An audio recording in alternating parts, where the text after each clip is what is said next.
Before all was revealed about Animal Crossing New Horizons and we had an idea of all of the new features to expect within the game, I don't think everyone would have predicted some of the new innovations that we did get.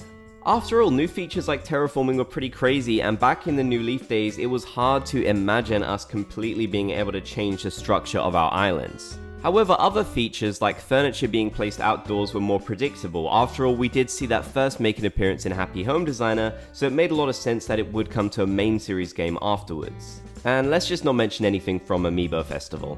So, looking forward to the next main Animal Crossing game, what sorts of features can we realistically expect? Well, I asked you guys recently on my community tab what features you'd most like to see in the next Animal Crossing game. So, looking at trends from past Animal Crossing games and analysing how Nintendo develops in general, we're going to be seeing which of these realistically could make it into the next version. And who knows, maybe this will somehow catch the attention of Nintendo? I certainly hope so, because there are some really great ideas in here which need to happen in the next game. One of these that I saw posted quite a lot is the desire to have multiple islands on a single cartridge. Now, realistically, would this happen in the next main Animal Crossing game? Sadly, I have to say that I don't think Nintendo would do this.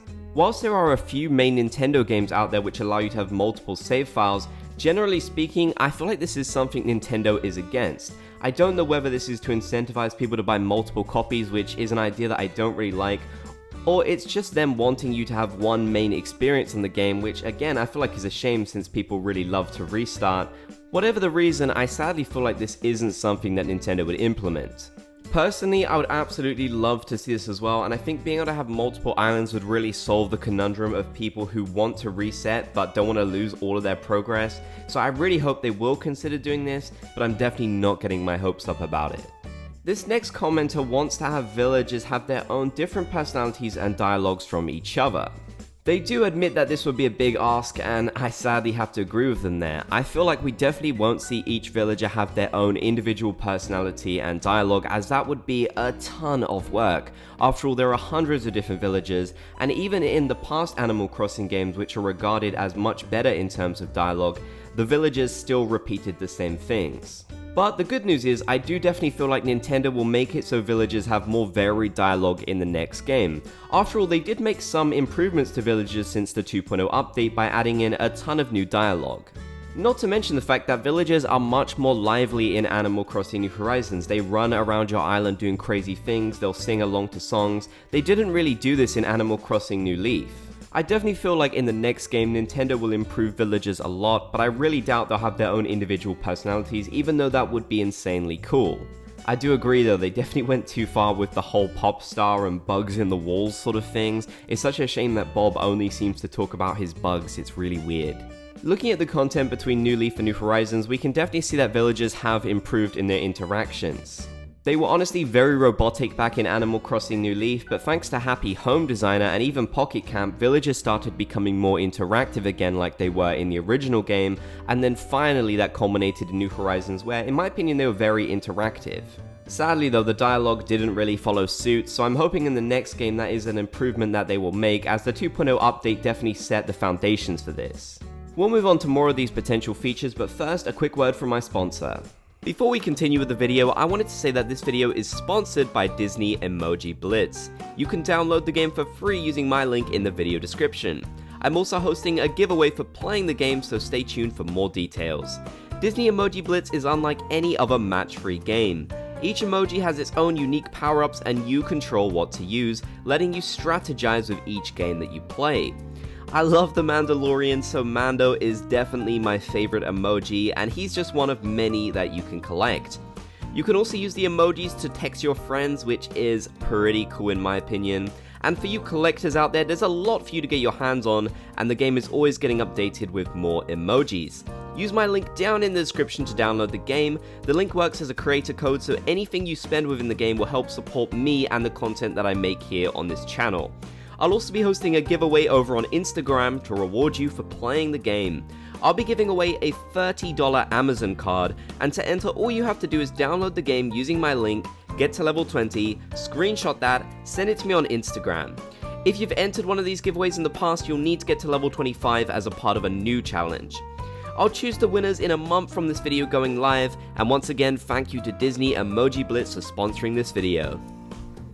So this next comment mentions that they actually want a Gyroid exhibit in the museum, and for a while we did actually believe this was coming to Animal Crossing New Horizons. After all, we did see data mines which said kind of about a Gyroid section in the museum, but no one knew if that was going to be an exhibit or not. Sadly, in the end we didn't actually end up getting that, but personally I do feel like this is an idea which Nintendo easily could implement in the next main game, and I actually do think it's fairly likely. With their addition in Animal Crossing New Horizons, their change of style, and the change of mechanic for actually how you get them, I feel like Gyroids have seen a huge resurgence in popularity, so I definitely feel like Nintendo is going to have more Gyroid related content and updates in the next edition. It just makes sense given what we've seen here. This next commenter says that they want to see some of the Pocket Camp items ported over to the next game, and I'm going to go on record to say this is definitely going to happen in the next game, and we have evidence of this. The fact of the matter is, items which were first introduced in Animal Crossing Pocket Camp did actually make their way over into Animal Crossing New Horizons, something that a lot of people don't really seem to notice. Not to mention the fact that there was even a Pocket Camp crossover with Animal Crossing New Horizons as well. If Pocket Camp is still going and still active when they release the next mainline game, then I think it's fairly safe to say that they would have taken plenty of item ideas from there. Will we see every Pocket Camp item over? Definitely not. But I definitely do think we will see some of the Pocket Camp items brought over to the next Animal Crossing game, and New Horizons is basically proof of this. Next, this commenter wants to see the Nooks Cranny upgrades make their way back into the next game. We did have a few in Animal Crossing New Horizons, so there was a little bit of progression there, but definitely not as much as Animal Crossing New Leaf and even the games before it. So, will the next game have more Nooks Cranny upgrades? I definitely believe that it will. I think the fact that we didn't see more upgrades in New Horizons is down to the fact that Nintendo probably believed that if they upgraded some of the buildings around the island, it would have clashed with the aesthetics that people had already built up, which is probably likely also why they didn't introduce any new buildings later on, which people would have had to decorate around. Whether you agree with that logic or not, I definitely think that is one of the main reasons why Nintendo didn't give us any shop upgrades or new buildings. In the next game, I definitely think they'll plan more ahead with this sort of thing. After all, they probably didn't anticipate with New Horizons just how crazy people are going to make their islands. So yes, I definitely think the shop upgrades will make their return, and I think we'll see more than we saw in New Horizons. After all, a lack of progression was one of the bigger complaints about this game, so I definitely think they would have taken that feedback into account, and for the next time, they will work on more upgrades. This next commenter says they want to see roommates. Like we saw with Happy Home Designer and also the Welcome Amiibo update for New Leaf, a lot of the ideas introduced there which were just starting off were fully implemented in Animal Crossing New Horizons. That definitely tells me that they're gonna use a lot of the ideas we saw in Happy Home Paradise, which are probably fresh on their mind when they're working on the next game. Roommates was definitely a big feature as a part of the Happy Home Paradise DLC, so I definitely feel like they will expand upon this, or at least bring it back as it was in the next Animal Crossing game, probably on our own islands rather than a DLC. The fact that Happy Home Paradise based itself upon Happy Home Designer shows that Nintendo isn't adverse to recycling ideas, and they did a lot of this in Animal Crossing New Horizons, so I definitely feel like we will see this roommates feature in the next edition. To be honest with you, I actually feel like this would be a pretty good spin-off idea as well. Imagine something like The Sims where you've got Animal Crossing characters as roommates. They have their own kind of drama and stuff like that. I would absolutely love that, and we definitely need to see a spin-off that is like that. So, let me know in the comment section down below, what features do you most want to see in the next Animal Crossing game? And as a sort of bonus challenge, let me know at the end of your comment if you think realistically your idea will happen or not. If you made it to the end of the video, then be sure to comment Bob's Gang down below. If you enjoyed, be sure to leave a like, it really helps support the content that I make here. And if you haven't already, be sure to subscribe and turn on those channel notifications for more Animal Crossing videos. I want to say thank you to these channel members for supporting me and the content that I make here. Their contributions allow me to keep making videos. If you want to support these videos and get some great perks for doing so, like access to our members only Discord, exclusive Bob emojis and much more, then click the join button down below the video or the link in the description.